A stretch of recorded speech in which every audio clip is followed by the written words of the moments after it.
May mga araw talaga na lutang tayo o wala sa sarili. Sa tinagal-tagal kong nag-glass detail, ngayon lang ako sumablay ng ganito. Nawala sa isip ko na yung green part pala ng Scotch Brite yung ginagamit ko pampahid. Kaya yan, nagasgas ng todo yung windshield ko. Naghanap agad ako ng gagawa sa online at sobrang tataas ng mga presyo. Yun lang magpa-glass detail ka, napakamahal na. Lalo na tong nangyari sa sasakyan ko.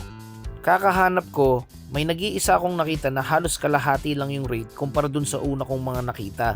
Ito yung J Pro Auto Works Detailing and Ceramic Coating. Pinanood ko muna yung mga reviews nila, tapos tinawagan ko agad.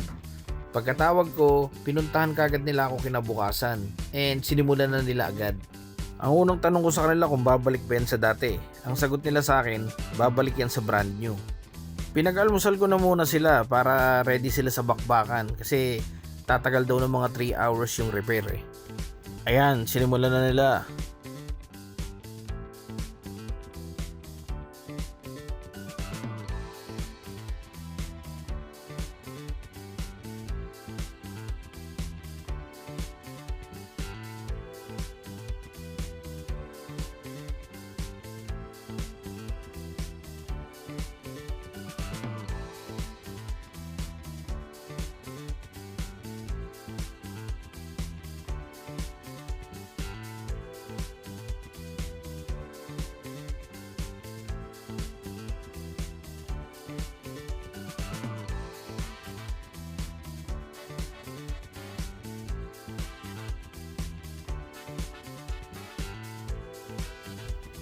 O kayo na humusga kung pasado na sa inyo yan.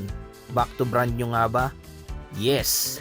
Wala rin naging problema yan nung umulan. Hindi naging cloudy, hindi rin lumabo sa gabi, and lalo na sa umaga. Mas luminaw pa siya actually.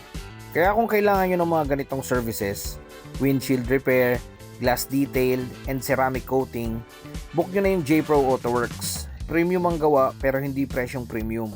Okay, maraming salamat Sir Jerome and Sir Mark ng J Pro Auto Works. Pinag-lunch ko na rin sila bago sila umuwi.